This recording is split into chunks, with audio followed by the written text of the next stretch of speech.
Hello, this is Jeremiah, host and producer of the Stereoactive Movie Club podcast, with a quick note before the show begins.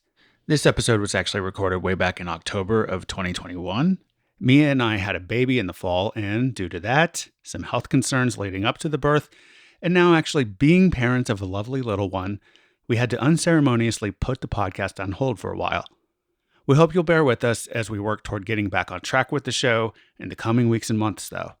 Now, here's the episode.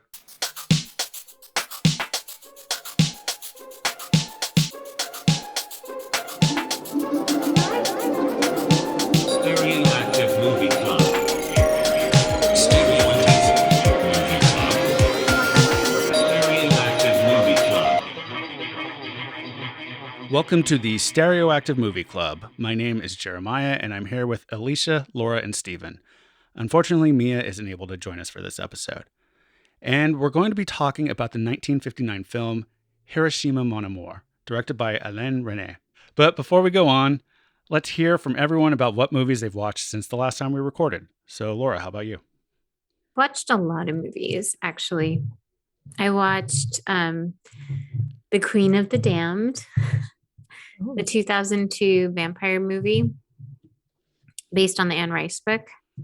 And it was terrible, but it's such a time capsule. It's really something special. Is that the one with Alicia? It's Alicia, and she's so good. She's so hot. It's unfortunate because you could see like they didn't give her a song. The movie could have been great, but there could have been a few things that have made it better. Getting rid of his accent.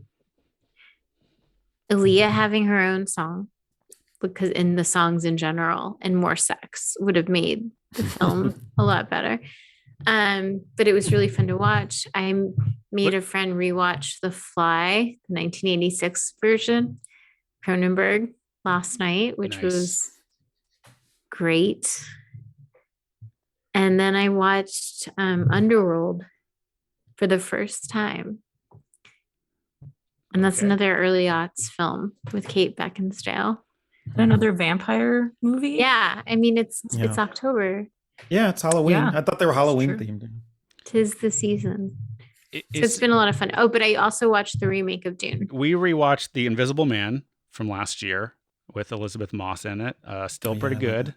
And watched for the first time Jennifer's Body from 2009, which was a movie that came and went at the time, and I don't think I really knew about it, but it's become sort of a cult hit, I think, since then, and I think a lot of critics especially have sung its praises over the years, so I was just kind of interested in checking it out. Has anybody seen it? Yeah, I saw it a long time ago. I didn't see it when it came out. I saw it maybe 3 years after it came out. I enjoyed it. Was that Diablo Cody? Yeah. Was she the one who wrote it? Yeah, she wrote it. But yeah, it's like Mean Girls meets Evil Dead. I enjoyed it a lot. It was fun. And that's all I saw. Steven, who was the main character in that? I can't remember. Megan Fox and Amanda Seyfried. Right. Yeah, Megan Fox was much better than I expected because I've only seen her in Transformers and I did not like that movie. So yeah, I thought she was really good. Yeah. Steven, how about you? Oh, so I saw The Many Saints of Newark on HBO Max, and I did like it. I liked the performances and I liked the atmosphere, but it just, I don't know if it held together very well, but I did like it. Gotcha. Alicia? I saw a movie that I think I might be the last person that I know to have seen this movie. I watched Harold and Maude. You've never seen it either? No, I've not seen it actually. Oh my God, you're kidding. Gosh. I thought I always get whenever I say I've never seen it, people are always like, oh, I can't believe you've never seen it. So. Yeah, I actually stopped admitting that I'd never seen it because I was tired of having that same reaction. Yeah, I just kind of stopped talking when people brought it up because I was just like, I don't have anything to say. But no, it was I think it must be the type of movie where if you see it at the right age, maybe early 20s or maybe your teen years or something, I can understand how it would be captivating. But I liked it. It's very sweet. But I wasn't blown away by it. I think it's been sort of redone in a lot of more traditional ways since it first came out. Mhm. But yeah, it was really sweet, and yeah, it's nice. And I rewatched The Maltese Falcon, which I've seen a bunch of times. I was in a Nice. noir mood one night, so Yeah, that's a good one. Yeah. Well, I Actually, I tried to rewatch that one and I hated it. Oh, interesting. Yeah. I mean, I did get a little bored by it, but I think it's because I've seen it before several times. And that was one of the last movies I saw in New York before moving. They were playing it at the Metrograph, and we went and saw it, I think, on my birthday. So almost over 2 years ago now. Yeah. Wow. Yeah. Time flies. Let's start a spin-off podcast where we don't watch Harold and Maude and just watch other movies and then talk about how we haven't seen Harold and Maude. Well, now two of us have seen it, so it's up to you and Steven now. It's 50-50. You can try to find some guests that haven't seen it, maybe. Exactly. That's a good idea. I like that. Maybe you just watch it every episode and you record your new thoughts on it each episode. No, we'll do one of those really decompressed podcasts where we watch 1 minute at a time and we just talk about that 1 minute every week. Okay. 1 minute at a time. It'll drag on. So for those who may not have listened to the show before, this is a podcast where the 5 of us, or this week 4 of us, are discussing movies that have appeared on Sight and Sound Magazine's poll of the greatest movies ever made that comes out every 10 years. The next poll will be out in 2022. So we're basically using that as our prompt to watch some classic movies. And again, this time we're talking about Hiroshima Mon Amour. But before we get into the history and background of the movie, what did each of us know about it going into this viewing? Who had seen it before? And if not, what were you expecting, if anything? And Alicia, since you picked this one, can you start us off and also explain why you chose it? Sure. I had never seen it before, and I didn't really know much about it. I had heard of it, but only in a very sort of vague way. I chose it because we were sort of at the point on the list where I either knew the movies kind of well or I didn't know them at all. So I wanted to go with something I didn't really know. And this one sounded interesting during my Google search. And it seemed like it might be a challenge. So that's why I chose it. Okay. And Laura, were you familiar with it? I wasn't. And I could talk about what I found out from the searching. But for me, I just knew I liked the name. Mm-hmm. It's a good name. That's it. And Steven, how about you? I'd only heard the name of the movie, and I didn't know anything about it other than it was a French New Wave movie, and it was very popular. But other than that, I went into it completely cold. And I've never seen any French New Wave, so it was pretty much an experience for me. Okay. And I had been scared to watch this movie because I've seen last year at Marienbad. I watched that in college, and it is, I think the best word to describe it to me at that point in my life was inscrutable, and I haven't watched it since. That movie is, to my probably 18-year-old mind, was just like, I could not tell you what the fuck was going on.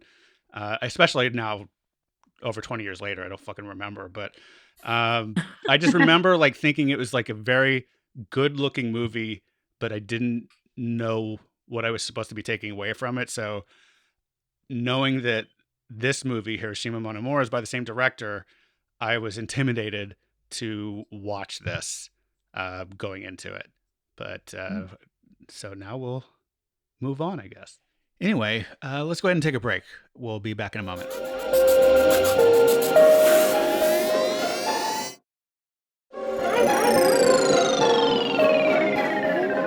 And welcome back. Though we've referenced it in previous episodes, until now we haven't discussed a film from the French New Wave. 1956's In God Created Woman, written and directed by Roger Vadim, is often considered to be the first film of the movement, which grew out of a desire by post-war filmmakers in France to reject some of the traditional tenets of filmmaking followed until that point. While many of the New Wave filmmakers famously began as critics for French magazine Cahiers du Cinéma, others came from a community of filmmakers known as the Left Bank. Among those Left Bank filmmakers was Alain Resnais, who made several documentaries and shorts after the end of World War II. In 1959, Resnais made Hiroshima Mon Amour. It and Francois Truffaut's The 400 Blows the same year, along with Jean-Luc Godard's Breathless the following year, are largely credited with bringing broader international attention to the French New Wave. With Hiroshima Mon Amour, Resnais and screenwriter Marguerite Duras explore the intersection where tragedy and trauma meet history and memory. The film opens with documentary footage reminding us of the blunt force trauma inflicted on the Japanese city of Hiroshima at the end of World War II, while we simultaneously hear a woman claiming to have seen what happened there as a man denies her claims. This exchange gives way to the central dynamic of the film, as the French woman and Japanese man, new lovers who already know the end of their brief relationship is at hand, play out a sort of cat and mouse scenario in which she pulls away and he pursues. A series of conversations ensues in which she recounts a formative traumatic experience as a young woman in a French town.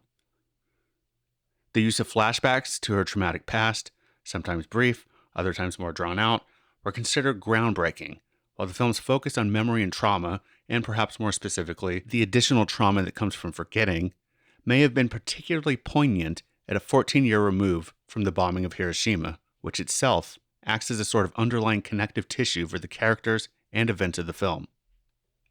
Hiroshima Mon Amour was released on May 8, 1959 at the Cannes Film Festival, where it won the FIPRESCI International Critics Prize. Among its other accolades was recognition by Cahiers du Cinéma on its list of the top 10 films of 1959, where it was ranked second after Kenji Mizoguchi's Ugetsu. It opened in the United States in May of 1960 and went on to earn Marguerite Duras an Academy Award nomination for Best Screenplay Written Directly for the Screen. To give a sense of what was popular in the United States, in the years Hiroshima Mon Amour was first released, then when it opened in the United States, the top grossing films in North America for 1959 and 1960 were Ben-Hur and Spartacus, respectively. Meanwhile, Ben-Hur was also the big winner at the Oscars for 1959, while The Apartment was the big winner for 1960. For our purposes, the film has never been in the top 10 of either the critics or directors polls done by Sight and Sound magazine to determine the greatest films ever made. It did, though, place as a runner-up in both 1962 and 1972. So Alicia, since this was your pick again, can you start us off with your thoughts on the film and whether it met your expectations? Yeah, I wasn't really entirely sure what to expect. So it's hard to say whether it met any expectations, but it definitely it was like a devastating movie. And I had to take to my bed after I watched it. I slept for 2 hours after I finished watching it because I was just emotionally spent. I found the whole flashback to what she went through being paralleled with Hiroshima and the bombing and all of that really, really just depressing and sad. I mean, I liked it because I'm kind of melancholy in general, and so I don't mind that kind of thing. So I did like it. I do think it's a really beautiful, moving film, but it was tough. It was really difficult. Right. And Stephen, what were your first thoughts on it after seeing it?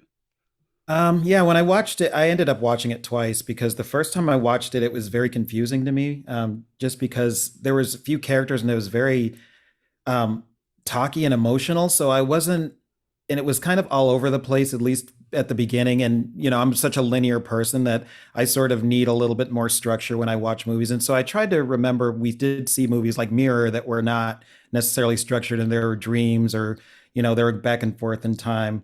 But upon seeing it again, I really did like it a lot more that time because I kind of knew what to expect a little bit. So I was able to pay attention more to the structure and the script and kind of let myself go a little bit. Just because I wasn't sure if it was a love story or if it was supposed to be a story about loss or if it was a story about what happened at Hiroshima. But overall, the performances were so good and I really liked the couple, even though they were very sad. It just really, they were compelling, especially the woman character. I don't know if she had a name. So I just really got a lot out of it the second time, and just kind of understanding the structure a little bit more was helpful. And Laura? I liked it. I thought it was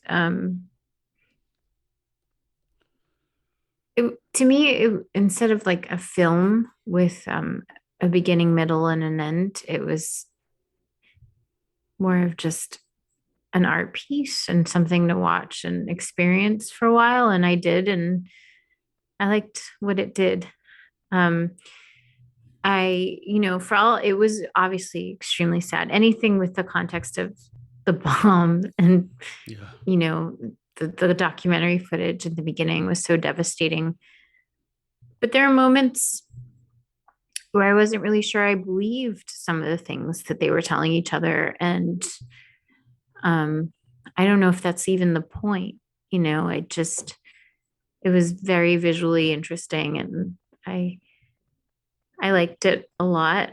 I'm not sure. I feel like it's going to take some time to wrap my head around it, which is probably not good for the podcast, but yeah. We'll talk it through. Yeah, that's yeah. Yeah.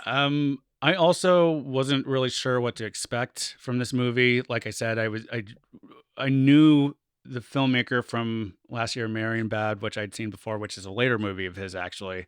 And so I was intimidated by the prospect of watching this. But as it started, I was almost immediately engrossed in it. That documentary footage is unsettling, but also hard to kind of look away from. It's very powerful. And then the juxtaposition of the kind of dual voiceovers kind of competing with each other over it. It's just like, it's, I think, purposefully unmooring. Like, you're sort of like, where am I supposed to be in this? And like, I think it's disorienting on purpose. And I appreciated what they were going for. Like, I could tell, like, I'm supposed to be trying to decipher this, and I felt like it kind of revealed itself as it went in a good natural progression that I found to be captivating. And yeah, I guess the other thing is, like, I didn't really know how I was going to connect to Hiroshima and the bombing. I didn't know if it was going to be something where it's the tale of two people and then it ends with the bombing and they die or something. I didn't know that going in, as it sort of like became clear that it was going to be a romance of some sort, but also involve the bombing. Of course, that's not what it ended up being. But I found it interesting the way they used that terrible event and the war more generally as sort of like this connective thing between these characters, and sort of like, I guess, them as stand-ins for people affected by all those events. Laura, and how you forget it. Yeah. I think that was also part of the right. narrative. Yeah, exactly. You said you weren't sure you believed them. Do you mean you thought the characters were lying, or there was something about the performances that you didn't believe at first, or something? The character, I think, there's some ambiguity there with the woman. I mean, part of me took it all face value, but then part of me was like, maybe not. Right. Maybe this is just some imagining. Steven? Yeah, I mean, I did feel that way as well, and I think it kind of feeds into, like, she's an unreliable narrator because it happened to her in the past and she's trying to reconcile it with the present. Mm-hmm. So I felt like whenever she said something, I was like, did this really happen, or is this what she's kind of telling this guy? Knowing that they're not going to be together that long, let me see where this kind of plays it out for myself. Alicia? I think two things, not to be like spoilers, but I think we should kind of be really clear about what her backstory was, which is that she was a French woman, young during World War II, and had an affair with a German soldier who was probably stationed in her town and probably like terrorizing the townspeople and that kind of thing. And when that was discovered and he was killed, she was publicly humiliated. They shaved her head. They brutalized her.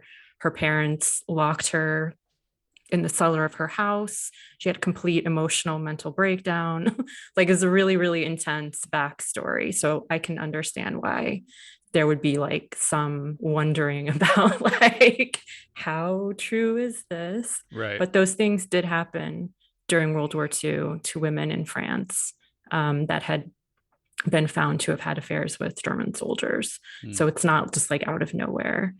And then the other thing is that I think because the bombing is like such an event that unless you were there, you could probably really never grasp that or wrap your mind around it, as Laura said earlier.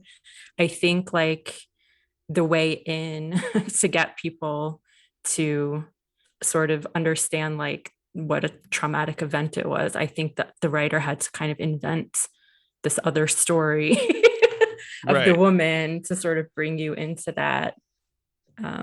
So yeah. Yeah, I agree. I think, I'm not sure if this is what you're saying, but this is how I took it. To me, it's a story of micro and macro. It's like this human, intimate story about her backstory that you described very well, but is using that as almost a metaphor for Hiroshima and the war more generally and the trauma inflicted. And yeah, I think to the unreliable narrator point, I mean, yeah, she's admitting throughout that she's forgetting things even as she's trying to tell the story, right? So I guess she's admitting to her own unreliability to some degree. And I guess I took that to be a comment on how history forgets the nuance of tragedies. And like we think about like, okay, Hiroshima was what ended the war. That's kind of what we're told the first time we hear about this terrible fucking thing that happened. Like in school, you hear we did this thing as the United States and the war was over. And that's sort of stripping away all the reality of it, and I think this movie is very concerned with pointing out that there's more to everything than what we can actually remember or report through history, right? And it's just trying to point that out, like, and tell people to go deeper, examine the nuance, or try to recall the nuance, or just understand that there was more nuance than you can even remember now or can be remembered for you by a historian or a teller of a story, Yeah, they're real people. Right. Really, and their stories are, like you said, they're micro stories that had happened. So I understand that. Well, and also kind of how, like Laura was saying, I think the forgetting is a really important part of the story too. Not necessarily like, I mean, forgetting is the word that they use in the film, but I don't even know that forgetting is necessarily like what's going on. It's like forgetting as a way of healing and like coming back from something like that, or at least sort of moving on from such a traumatic event. I didn't, like you said, Jeremiah, when it comes to Hiroshima, like the only thing I ever knew about it is that we dropped a bomb on it and it ended World War II. I did not know what the size of the city was. I did not know where in Japan it is. Didn't know if it ever recovered or what. Like, I had no idea what even happened to it after World War II, after the bombing. No idea. Just had never even, I just thought the story is the bomb, Right. So it was interesting to me too, to see like, oh, like they did like rebuild and recover from it. And to see that side of the story too, I thought was really interesting. Yeah. And I mean, I couldn't help but think of more current tragedies, more recent tragedies, as especially during the opening. Like there were shots of the museum about the bomb that reminded me almost in a one-to-one way of things at the 9/11 museum, for instance, of like, twisted girders and things like that. As much as we make a big deal out of 9/11 in this country, and especially us who live in or have lived in New York, I mean, it's the scale of it compared to what happened in Japan is, it's almost nothing in comparison. It's just like an immensity to that is hard to comprehend. So I wonder if that somehow connects with Resnais's background doing documentaries, of him like trying to portray truth, and then moving into this more fictionalized storytelling and filmmaking, of trying to find ways to, instead of tell truth, more like give you a sense of truth. And I think that that's what this movie is trying to do, is trying to get at the sense of reality instead of just explain reality word by word, if that makes sense. Yeah, I mean, just the idea that he chose Marguerite Duras to write the screenplay and they worked together hand in hand to do it makes sense. It demonstrates what you're saying. If you read anything by her, or, you know. I don't really know her work. Can you expand on that? Well, it's very stylized. It's sort of the same story in a lot of ways that she's, and I don't think this is different even. I think that this screenplay demonstrates my point. I think when she was very young, she had a love affair with an Asian man, and then she's written so many books about it in different ways from different perspectives. I thought it was interesting when I was doing a little homework on the movie that I guess like he had originally, this was originally supposed to have been a documentary. He had made a documentary before about, I guess, the concentration camps or the Holocaust. And this was going to be a documentary too. But when he started to work on it, there had been a Japanese documentarian that had already made a documentary about it. And he kind of felt like he couldn't really say anything in the documentary format that hadn't already been said really well by the Japanese filmmaker, which I thought was a progressive sort of take for that time. Right. So he asked Marguerite Duras to write something that was more, like, I don't know if fictional is the right word, but to write a screenplay that was more about like getting at the emotional truth behind it instead of just like doing like fact, you know? So I thought that worked for me, I think. I thought that style, I thought the style actually worked for me as well. Just it kind of set the table almost for how I was going to feel throughout the movie. And just getting that kind of perspective as to, you know, these were the facts, or these were, even though they were the facts, they were just really emotional facts that you got at the beginning. So once she started telling her story, you were sort of set up to know like, oh, this is going to be something that's very emotional. So I felt like that was kind of a good precursor to the rest of it. But that was my question. Oh, I'm sorry. No. That's fine. It's like the perfect intro to the question. Well, do you want to go ahead and ask it? Yeah. Let me read it because I remember exactly what I wrote. Okay, so I asked, did the opening sequence work for you as a setup for the type of story we were about to watch? I mean, I already said it, but like also I just wanted to add that it just made me unsettled even just to watch that. So throughout, like that was the lens that I was looking for the rest of the movie through, is being a little bit off kilter and unsettled. But it did work for me. And the moments where it looked like ash was falling on their bodies. Yeah. It was very stylized, very serious. And it definitely worked for me. It set the stage for what I felt like was to come. Yeah, I agree. And I think even just that shot that you're talking about, Laura, is sort of emblematic, I think, of the approach of the film and that opening, in that you're pretty sure you're looking at someone's back in those shots, but it's so close up that it's almost abstract. And then, you know, like it's sort of like blurs the line between, are you looking at the back of someone who's suffered from radiation, or are you looking at the back of someone who's just made love?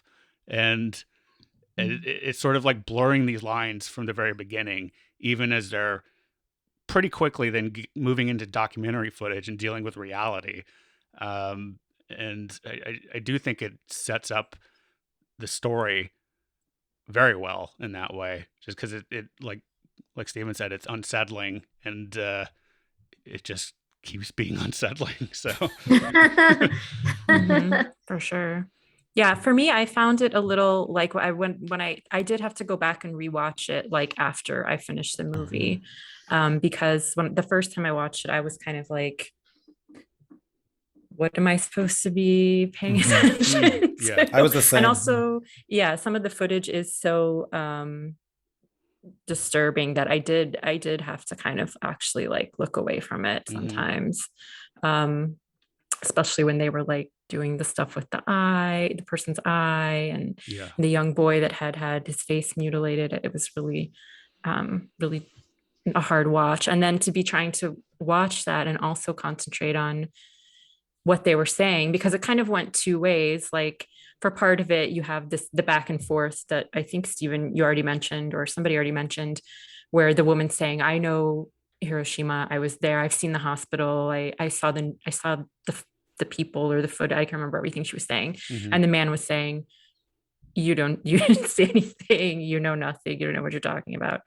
There's that. And then there's also the like level of where she is kind of just like recounting the facts of like how powerful the bomb is and that kind of thing. And I was kind of just like, okay. Yeah. I felt like I had the same feeling that, and I think we already mentioned it also, is when we watched Mirror, where like the first 10-15 minutes, I was just kind of like, what am I supposed to be paying attention to? And so I didn't stop it and Google it this time like I did with Mirror, but I did go back after I finished watching the movie and rewatch the beginning.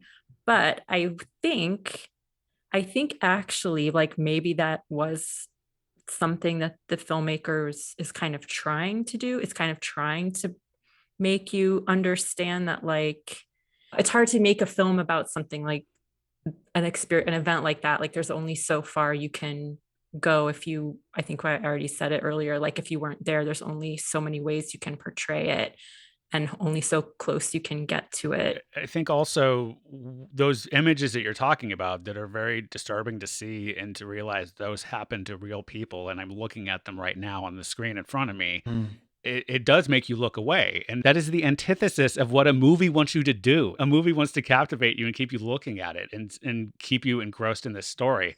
And so I think that there's a distancing that is done on purpose, for sure, to be able to tell you a story that somehow simulates a feeling around what he's trying to convey, rather, because if he just showed you mutilated people for an hour and a half, it would be probably too hard to watch and easier to kind of look away and miss something about, you know what I mean?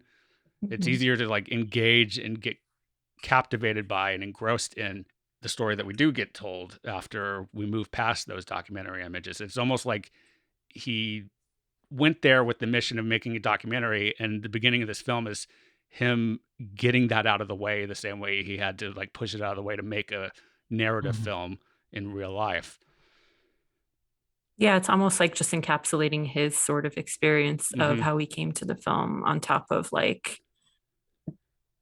everything that it encapsulates about the movie itself and the story you see in the movie. It's interesting. So none of us had seen this before. It's an early work in this movement of film. So many filmmakers, especially in America, were influenced by the French New Wave. And I kept imagining connections to other films, which I'm not sure if they were intended by the filmmakers that made these other films later or not. But like even the beginning with the voiceover over these disturbing images in a way reminded me vaguely of La Jetée. Even like the romance and the way it felt like kind of overwrought and very emotional with almost in a minimalist way, like reminded me a little bit of like In the Mood for Love, and maybe some other Wong Kar-wai a little bit too. Then as we're talking about the use of the documentary footage and the way it kind of hits you in the face and makes you look away, that's reminded me in a way of what Spike Lee does at the end of a lot of his movies. So he almost reverses what Resnais does, where he has like real footage at the end of a movie that is sometimes seemingly only tangentially related to what you just watched, even though there's a clear through line usually. And it's like hitting you in the face with the reality after you've watched this fictionalized account of a thing. And it's like he's doing in those movies. I'm thinking of Black Klansman, Malcolm X, the last one he did last year that I'm blanking on the name of, where they go to Vietnam. He's reversing what Resnais does in this movie, where he's hitting you in the face with reality, then like kind of pulling you out of reality so he can actually tell you the story he wants to tell you. I'm not good at drawing like parallels between film styles and techniques between movies. Like it's kind of like always the last thing on my mind. Right. Although I will say I thought this movie was beautiful, really beautiful, especially the sequence where they're cutting back and forth between Nevers and Hiroshima towards the end. I thought was like so emotional, and it's just like footage of two cities like moving at a certain speed, like, but it still was so just like sad. It just made me think of Mirror a lot, though, just because of the way that the structure wasn't necessarily linear. And I had to kind of remember that as I was watching it, that nothing has to necessarily lead into something else. They can go backwards and forwards in time, or some of the things that you see might be stylized. So they might not necessarily be based in reality, but they are the reality of whatever the person is thinking or talking at that point. Yeah. So I'm much more of a story type of person when I look at look at movies. I also thought of Mirror for the same reasons you guys were describing. I think to me what makes this movie more engaging is that the distancing, while it's there in this movie, isn't as extreme, because in Mirror you almost never see the main character. You're always like in their head. Like sometimes you're in their POV, you know, or just seeing their memories. And I think we see that character in a mirror at some point, literally. Is that true? And not much else in that movie. Whereas here, like the main character is on screen and it's a little easier to connect with. I mean, I think Tarkovsky is like purposefully doing that, like distancing thing, that further distancing in his movie. And it's just a little harder to engage with if you're not accustomed to it. And sort of, I found this movie still like very engaging throughout, even as it did remind me of Mirror, a movie that I did not find as nearly as engaging. The other thing with Mirror too is that it's like, well, this movie is only doing one or two storylines, maybe three storylines are kind of happening, but like I think it's really just two. But I mean, Mirror has like I wouldn't even call it multiple storylines. It just has multiple like threads that are running through it. Characters kind of playing uncomfortably close relationships. Yeah, there's a lot of Freudian stuff going on here for sure. Well, I don't know. Did you guys think these characters were like healthy, adjusted people? No, I thought they were traumatized. I mean, weren't they both married? Yeah. They were both married to other people, and or at least they said they were together. That's true. That's true. Yeah. I don't know. They had that. They were very like, they both kind of had this sort of like live in the moment type of thing. And I think that can be like a very healthy attitude to have, but I guess it sort of depends on where it's coming from or how much in the moment you want to be. Yeah, I mean, I thought these two characters were very traumatized people. I mean, for good reason, as they, you know, so, you know, like I wasn't making any moral judgment on them for committing adultery or having essentially a one night stand or anything. No, me neither. Yeah, but yeah, I don't know. It's just like an extreme circumstance that they're putting themselves into, I guess. I asked because at the beginning of the film, they both seem like relatively like okay. you know?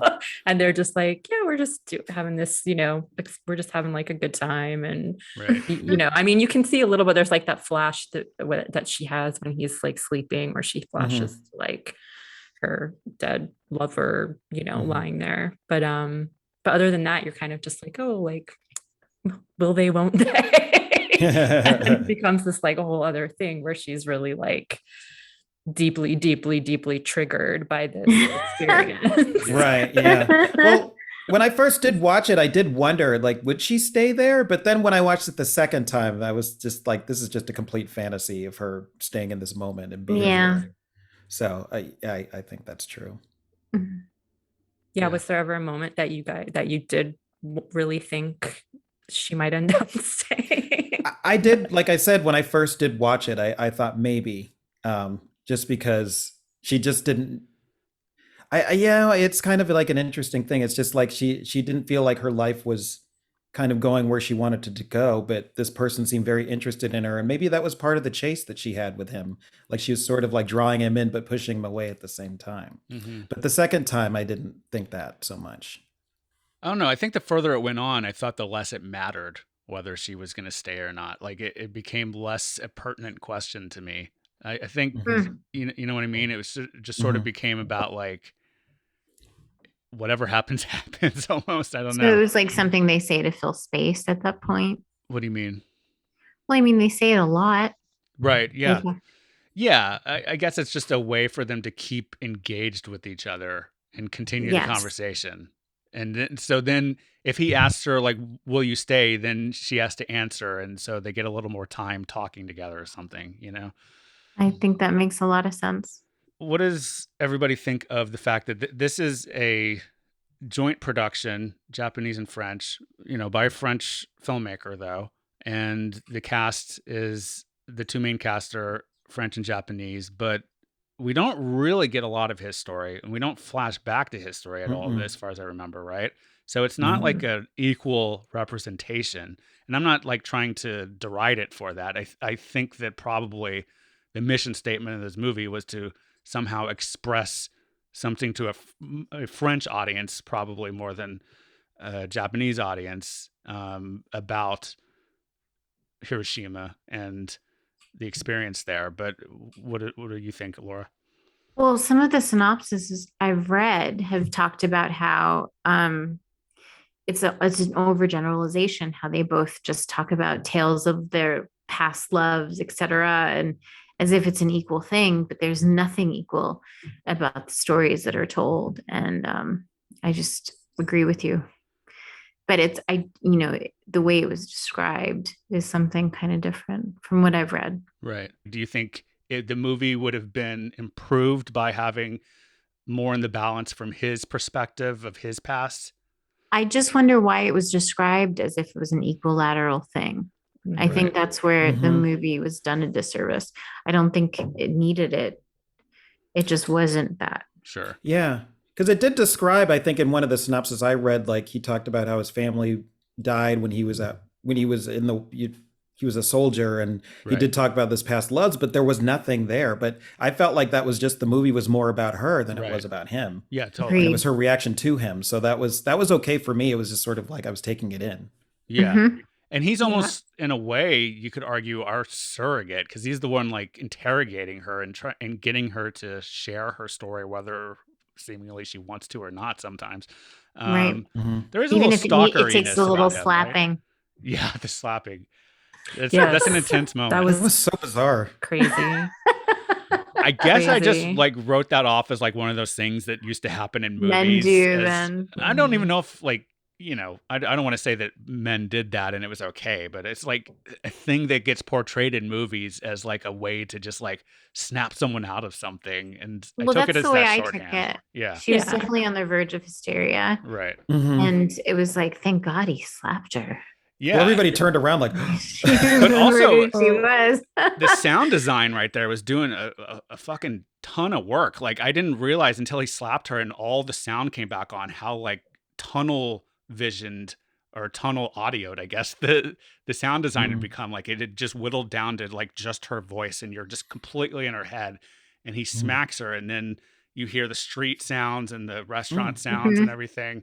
Mm. And so it's like he's kind of smacking us to pull us out of this thing too.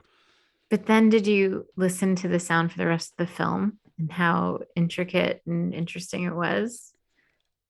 I thought the sound was yeah, great. yeah. I thought it was wonderful in the film. The music and the sound were both just I like really, agree. really effective. It was something I've never, yeah. Yeah, it was good.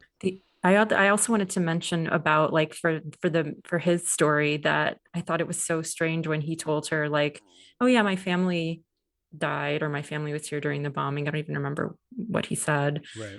But I was like somewhere else in the army. I was Army, stationed yeah. somewhere else. Mhm. And then she says, oh, lucky you. He's like, and yeah, lucky me. That was very strange.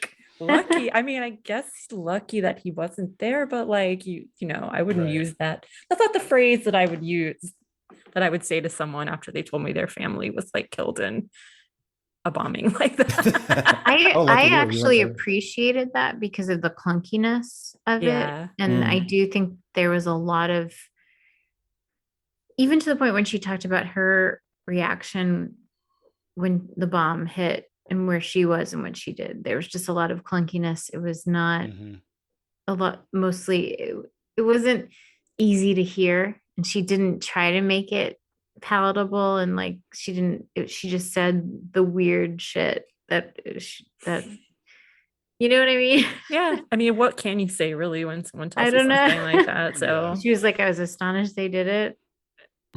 Yeah. And I was fucking glad the war was over, and I was really sad, you know, paraphrasing here. I mean, you're pretty close though. Yeah, there was a lot of un-PC conversation. Yeah. Yeah, that's sort of another question that I didn't know if we wanted to like broach, but that the film sort of asks everybody to sort of ask of themselves, I think, is like, was it worth it for us to have done that, for the US to have done that? You know, like, I think a lot of people think it was not worth it, and a lot of people think it was totally worth it. So, you know. Oh my God, that's a question. Good thing you didn't ask that. Well, we can talk about it, but it's like, oof. I mean, are we actually trying to answer it? That'd be a different podcast, I suppose. Yeah, I mean, I think it definitely was not worth it, but I mean, how can you see that kind of devastation and mutilation? Well, I mean, you know, this is going to sound terrible, but it's the perspective, honestly, because, you know, the president at the time would have had to send in more troops to Japan, and it could have killed tons more people. You don't know. Yeah, I mean, that's the line that they sold, but it's also, I think you have to factor in, we never would have dropped an atomic bomb on a country that was white. You know, they were Asian people who were otherized. They were otherized by the people in charge in this country. And the people who lived here, who were okay with that happening on their behalf, you know, for generations, really. Until like there's been sort of more like, I don't want to use the term revisionist because that is almost taken on a negative connotation, but like an unearthing maybe of like the actual truth of the matter, like as far as I'm concerned anyway, that I just think it's a racist act to drop a bomb on a country and a culture that you see as other. And I think that was clearly the case. Like when you look at the propaganda of the day, like they were portrayed as not the same type of people as us, you know? And we didn't do that to Germany. Well, we didn't do that to Germany, but we did a lot of bad shit to Germany. No, like we sure. firebombed Dresden. I know. I don't know. I kind of have I have a similar take as Stephen. And my grandfather fought in the Pacific, so maybe that's also why I have the same take. Like he was in the Navy, and the ship that he was on got hit by kamikaze, and it was like a really, really traumatic event for him that he would still talk about until the day he died. Right. So for me, I don't like it, but I am glad that we found a way to end it as quickly as we could. But I don't know. I don't know if I would go as far. I don't know what the perception was at the time. I don't know if I would go so far as to call it like a racist act or just like an act of like desperation. I mean, and maybe it's both of those. Yeah, things. I think it could be both. Yeah, it's much more complex than what we're talking about it. Yeah, and I'm obviously speaking from a place of hindsight. You know, it's easy for me to say this, but I do believe it. You know, like from my perspective of being 70, 80 years later at this point. But yeah, I don't know. Wait, no, I respect everybody's take. I'm not saying you're wrong. I'm just saying like, you know, it's just for me, that's where I fall. That's where I come down on it. I could just see the perspective of both of what you're saying. And that's why I said that. I mean, you know, right. Lives are lives. So like, it just depends on what your thinking is. it's just hard to see that footage of the mutilation and the deformity and not, to me, just be disturbed by man's inhumanity to man. Yeah. Even if it is in context, makes sense and of what was going on then. I should have expected that we were going to get into this considering the subject matter, but for some reason I couldn't let my mind even approach it. Right. I mean, I think that there's even some thought, I'm not sure when this emerged, if it was like pretty quick after it happened or in more recent decades, that like it was done as much to scare other people as to stop the war and punish the Japanese for attacking us at Pearl Harbor and then, having a war with us.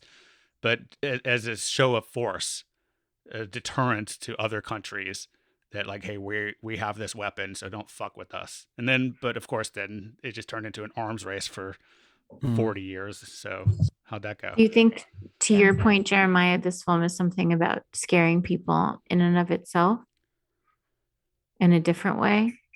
I mean, I think it is. I wouldn't connect it to what I was just saying necessarily. I do think this movie is supposed to kind of scare you about forgetting things, like that there's a horror to forgetting things that allows you or causes you to sort of like lose a sense of the actual reality that was lived by either you or other people involved in something. I mean, to me, like that when we're talking about this movie's about memory and forgetting, it's a scary, I think, diagnosis of that.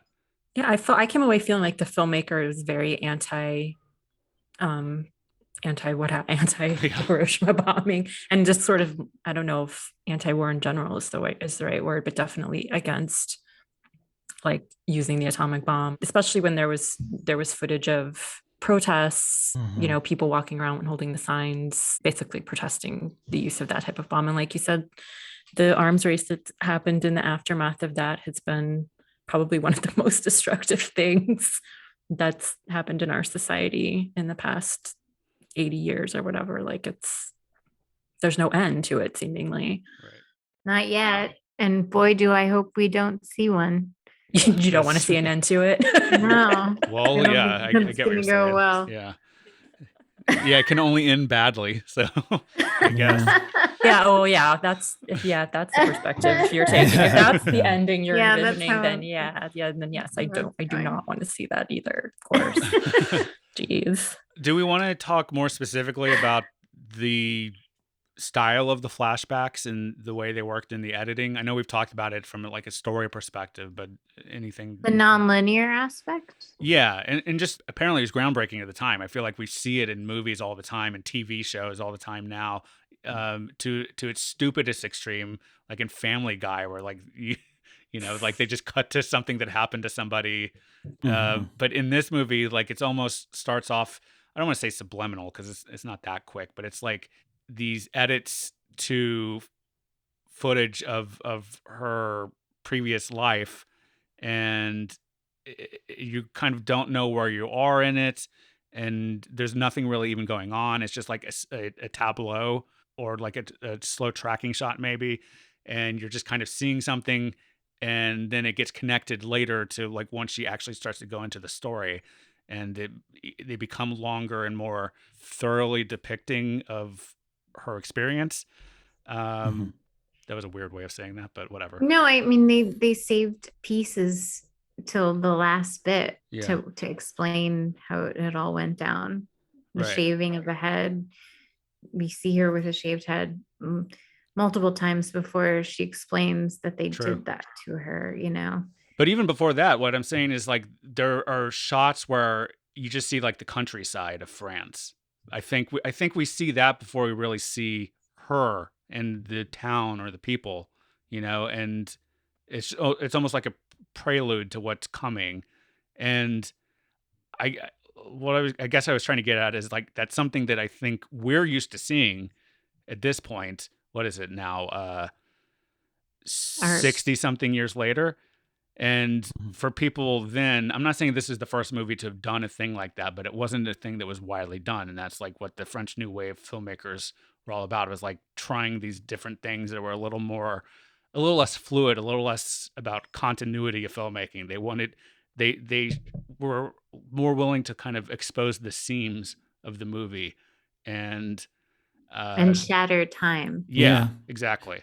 And so, like, imagine being in a movie theater and seeing this in 1959 and how that thing that we maybe take for granted and don't even notice would have been like just revolutionary to see in that moment. Yeah, I think I saw something.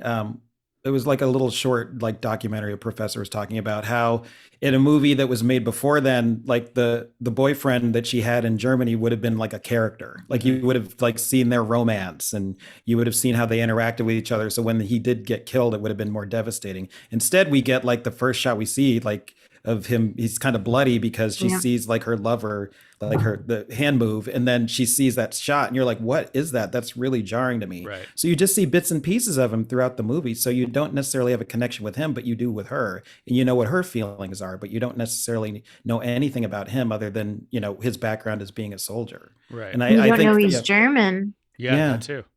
You don't know anything about him. Yeah. So I just thought that was kind of an interesting take, because as an audience today, we would be used to that. We would be used to not having that person be a character necessarily.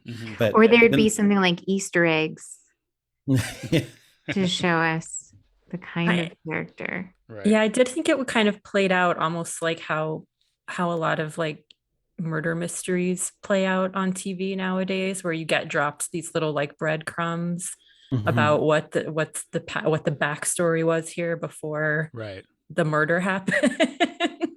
That was like, for me, I guess that's like a very easy comparison because that's a lot of what I watch, but I definitely noticed a parallel to that. Right. But yeah, I mean, I'm sure at the time it must have been either very confusing or totally exciting. Yeah. Or maybe both. I don't know. And it's, I mentioned in the intro for this, talking about the movie, that it's this movie, 400 Blows, and Breathless are sort of considered the trio of films that really let the world know that this movement was happening in France.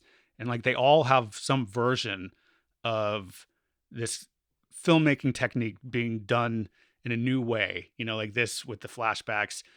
400 Blows, I always think of like the freeze frames, and also with Jules and Jim, which isn't, you know, another Truffaut movie.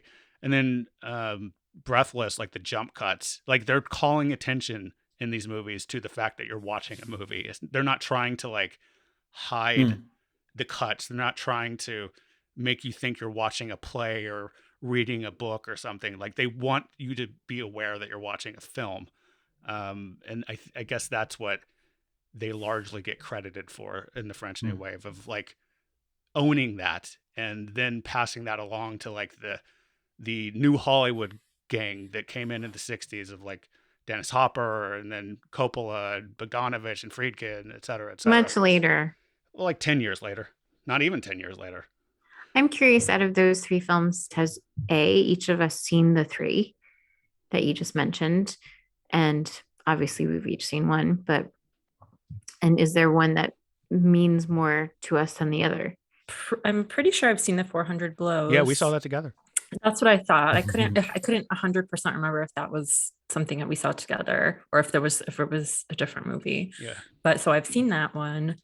I don't remember. I remember it being about a young boy who's having a rough, difficult home life, and it was like very moving. But other than that, I don't remember a ton about it. But when you said the freeze frame stuff, I did remember like, oh yeah, that gets used in there. I can't remember if I've seen Breathless or not. I would have to look it up and see what it is. I might have. There, like I said in a past episode, I watched a bunch of the foreign films you should see at one point in life, and proceeded to forget almost everything about many of them. So yeah, I swear I didn't mean to call you guys out on it in the sense of like, whether you've seen or not. That's fine. Yeah. Yeah, but you've seen all three? Yes.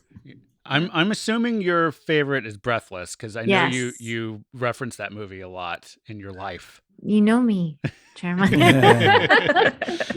It is. It's a visually important film for me. But I mean, 400 Blows is it's an exceptional film, but it never really struck me the way Breathless did. And this one's quite something, but yeah. I've seen Jules and Jim. I don't know if that count. I know it's not part of the trilogy you're talking about, but I remember that I really, really loved Jules I love and that Jim. movie. That's maybe my favorite French New Wave film. That scene where they're rolling down the hill, I just love that. I love that so much. Yeah, I mean, of the three that we were talking about, I don't know. For me now, it's tough. Like, I would have put 400 Blows over Breathless just because I've seen it more and have had more time to kind of like think about it. And I've only seen Breathless once in a film class in college, and I liked it. And it's one of them. I'm like, I should go watch that again because it's good. And I don't know why I've only seen it 400 one Blows time. again. Yeah, but I gotta say, this movie is maybe like a close runner-up for me on just after one viewing. Like it was pretty powerful. Like it really Definitely got me. So for me, this was more moving. I felt, like I said, I was really just like done in by it. So for me, I think I would rate this one. I haven't seen Breathless though, so that I can remember. So I would have to go back and watch it. But to say for I sure. think that's really adorable that you had to take a nap. I was just like, well, I'd had I'm kind sorry of a if I busy didn't say that weekend. sooner. I had kind of a busy day the day before, but I was literally like, I watched it and I was just like, oh my God, like I got to go back to bed. I will say for people who are listening to this, like some people listen to movie podcasts. I don't know if our listeners listen to ours when they haven't seen the movie, but I think this is, it's only an hour and a half. I think it's worth your time. Don't be intimidated by it. Like it's really worth it. Definitely. And if you're a modern film watcher, like there's nonlinear storylines out there and films that you have seen before. It's not extremely difficult. Like it's an adjustment, but it's not like, it's not. I think that's a very good point. It's not extremely difficult. It's an adjustment. Yeah. I guess I just was worried that like we're talking about it from the perspective of it being about something connected to one of the worst mass murders of all time. And from my perspective, so that makes it sound super heavy potentially, but I think it's a very engaging and entertaining movie. I did like it, but I feel like a lot of these movies take more than one viewing in order to kind of understand what it's about. And this is one of those movies that I felt like the first time I watched it, I didn't know what I was supposed to get out of it necessarily, because as I've said many times, I'm much more of a linear thinker when I look at movies. So on second viewing, I was able to kind of put certain things aside since I knew where it was going in order to kind of get more out of it.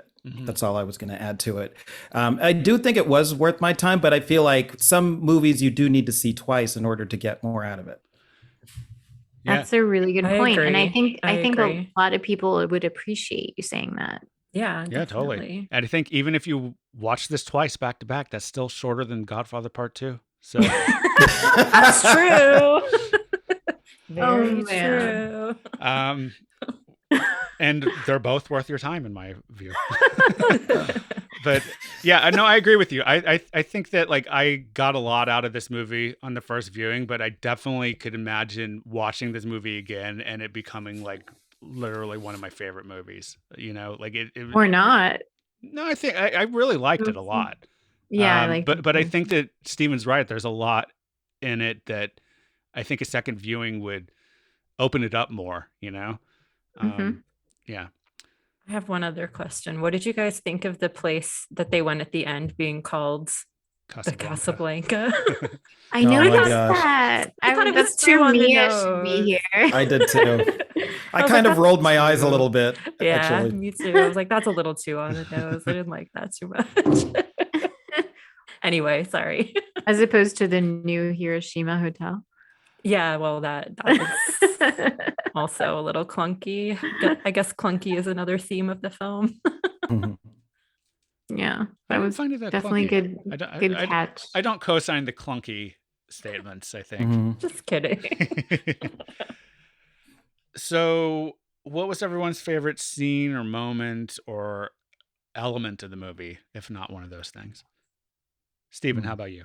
I think I'd mentioned it earlier in the podcast, but I did like that part where I don't know if they had names. Did they have names? Like the male character. Okay, the male character when he was sleeping, and then his hand flickered, and then it kind of flashed to her the German soldier that had died. Like we just suddenly see a flash of her cradling him and his arm and his fingers kind of twitching. And I just thought that was kind of a nice device to kind of break up what was happening. Right. Laura? There are moments inside of the moments that I like. In the beginning, it's so beautiful and visually interesting how it's just body on top of body and you're not quite sure how to make it out. And she's saying what she saw and he's just basically saying, no, fuck you. You didn't see any of it. It's hard to take all of that in. And there was a lot of her as the mad woman, even before she was straight up saying it, a lot of treating her like that. And I'm still sort of digesting that bit of the film. Alicia? Just to Laura's point about her being the mad woman and stuff, I think that it was interesting to see the filmmakers try to like parallel her experience of like the physical stuff that she went through, like biting on the walls and like her hands bleeding and stuff like that, with what like actual bombing victims went through. I'm not sure if it was entirely successful. Like for me, I don't know if I really like believed that. But my favorite sequence of the film, I think I already talked about it, was just when they were sort of coming towards the end and they were flashing between the two cities and the shots of the landscapes and the buildings, and that I really liked that. What part in the film? Towards the end, when they're flashing between Nevers and Hiroshima, like the city, the buildings and the sky and the trees, and in both cities, they're sort of cutting back and forth between the two. There was a moment, I might be misremembering it a little bit, but I'm going to go with it anyway. I think it starts with, I think they're coming out of a flashback. And then they reveal that they're sitting in that tea room. And the set of that tea room was just very striking to me. Like it just looked so kind of sleek and modern and just impressive looking. And it just struck me like visually as just like I wanted to watch what was going on here. And then they cut out to a wider shot where I think it was pretty symmetrical and it just looked so like just a perfectly composed shot in a great location. And I just loved this little vignette. But I do also wonder if there was a meaning behind it of like jumping from this flashback to this sleek modern setting and kind of like pulling you out of a thing, like kind of the whiplash of that, bringing you into the modern setting of the film and the two characters. But whatever it was, I just liked those shots. I just thought of a shot that I liked when they were in the bar late at night, and I hated when he was like pouring alcohol down her throat, but it seemed like she was completely willing participant at that moment. Then when the waitress came and they were like laying on top of each other, the waitress came and took the drinks, and then they just they looked like children being bad. I liked that shot a lot. It's a good one. Okay, so how about we take one more break and then we'll come back, share our final thoughts on the film, and get into our bonus questions and all of that stuff.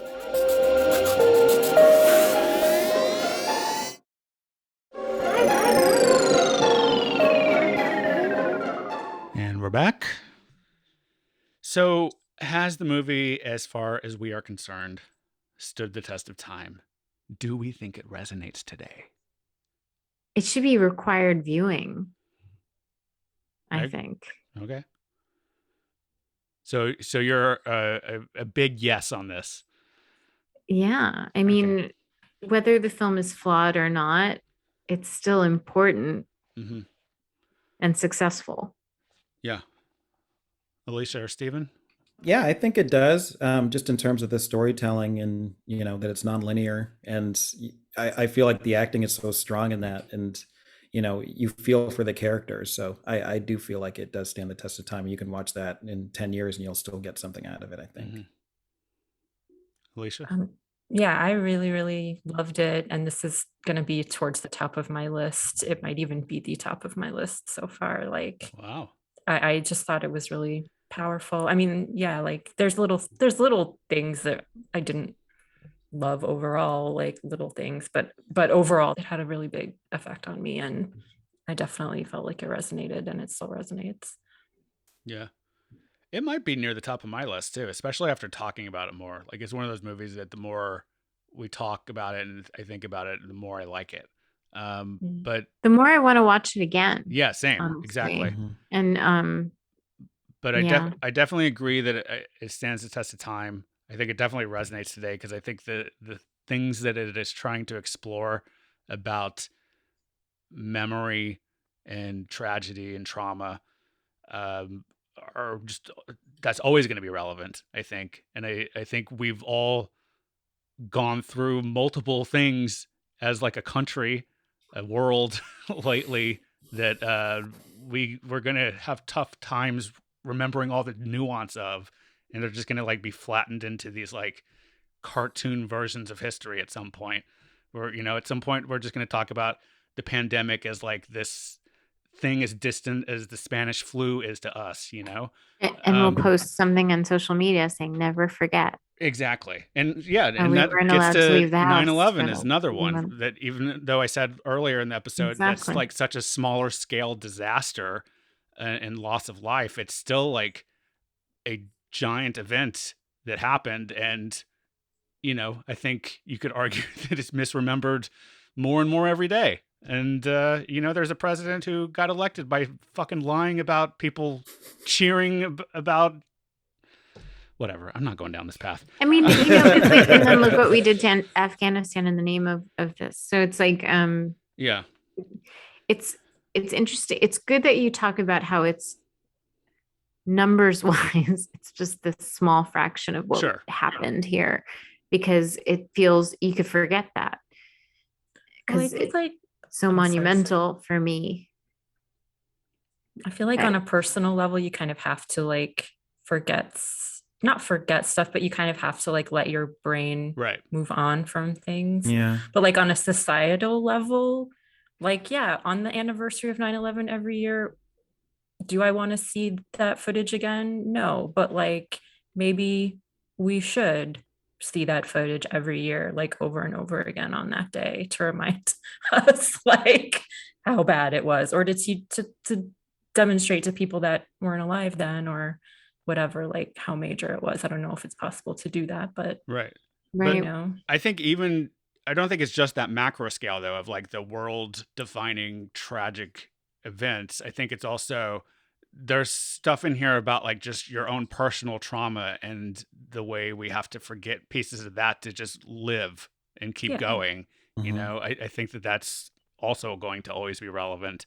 And, I'm sure we all have experiences of this, of like, you think back to like an old relationship or an old, like something bad that happened to you years ago, and you can't remember all the details of it all the time. But it happened to you and you kind of can maybe have a feeling about it. And I think that that's what this movie is trying to capture, Yeah. It's less about the memory. It's more about the feeling for me. Whenever I think of something, I don't remember the details, but I remember how I felt. Right. Yeah. What was everybody's take on the guy that started speaking to her in English at the end of the movie and started talking to her? What did you get out of that? I was curious because I wasn't sure what to make of him. I thought it was kind of her replaying the same sort of scenario over again that she had with the first guy, and sort of like she sort of almost like she's trying to use this as a way to like escape, and she's doing it over and over again, or I don't know if it's escape or just experience the feeling again for the for the maybe first time, or what I don't know the right phrasing to use, but I think it was just a way of her like trying to like replay the scenario again. Okay. Yeah, I wondered if that was it too. So Alicia, do you want to pose your bonus question to us? Sure. It doesn't relate to this movie in any way for me personally, but I was curious, what's the worst movie that you can remember ever like sitting through the whole thing in the movie theater? Okay. I'll go first since I'm, on the list. Hannibal, that movie that came out with it was the Silence of the Lambs sequel, I guess, with Julianne Moore. It was so terrible that I just remember there was a scene at the end where I was like, I just got up because I was like, I've had enough. I just can't take this anymore. And I got up to walk out, and then those credits rolled. So I'm like, oh, I made it through this movie. But it was so terrible. And I guess there was a lot of build up with that movie. So it was awful. Yeah, that's not a good movie. I will say, unfortunately, it's a movie by a director I really like. There are two movies by David Lynch that I'm not a huge fan of. One is his version of Dune, which I just fall asleep during. I've never seen the whole thing. And the other movie is Inland Empire. I fucking hate that movie. And I saw that one in the movie theater. I think it's at this weird moment in time where certain directors were still like exploring what you could do with digital cameras, and the technology just wasn't quite there yet, especially on the exhibition side. So you go and watch it, and it's just like a fucking mess of a movie. And it looks like a mess. It is a mess. Like, it's just, that movie made me angry to watch. So it's either that or The Mist, which I walked out of. So I don't know. That's a pretty bad movie too. I fucking hated that movie too. But I feel like it's unfair to say that one, even though I just did, because I did leave before the end of it.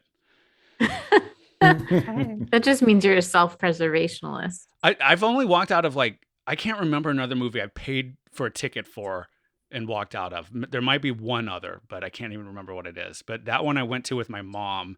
And at some point, like, I don't know how far in, like 30, 40 minutes in, we both just looked at each other and like, are you liking this? And we were both like, no. So we just were like, do you want to leave? And we left.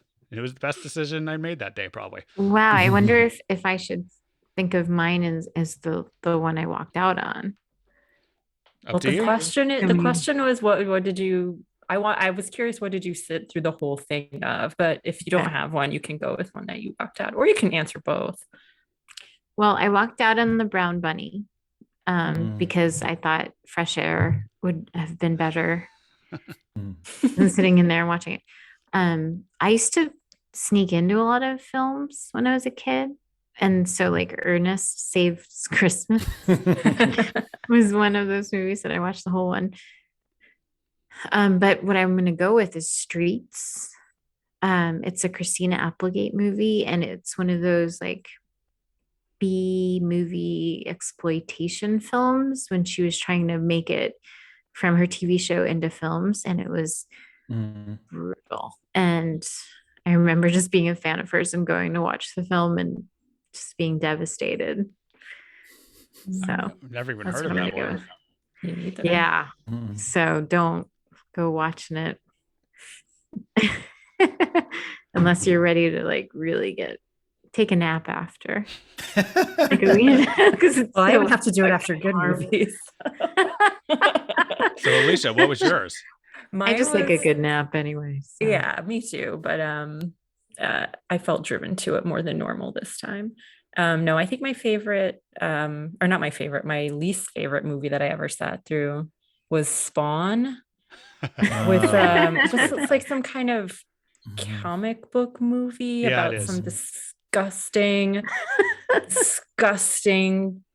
thing that makes a bunch of disgusting noises and looks disgusting, and it's just like a pure gross out. I was like, did a 12-year-old boy make this movie? Like, I cannot deal with this. Pretty much.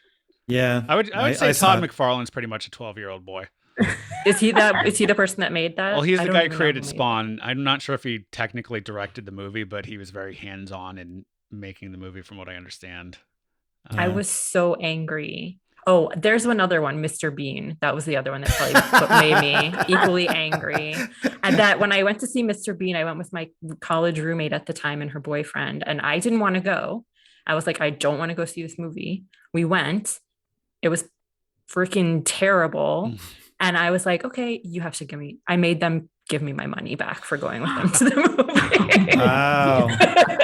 I was like, you just wasted my life. Did you watch like Mr. Bean, the TV show? No. Oh, I liked the TV show, so I went to see that movie willingly, but I just remember it being boring more than anything. It's just bad. I don't remember anything about it, quite honestly. I just remember not thinking it was a very good movie, but yeah, anyway. Yeah.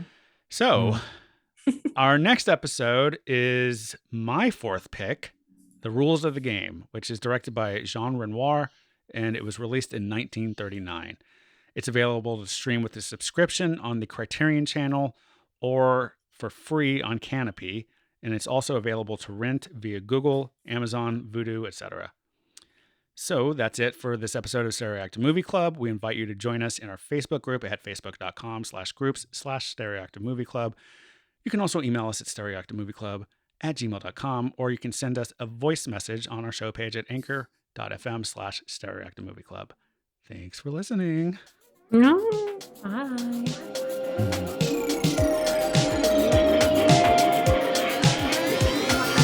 Stereoactive Movie Club.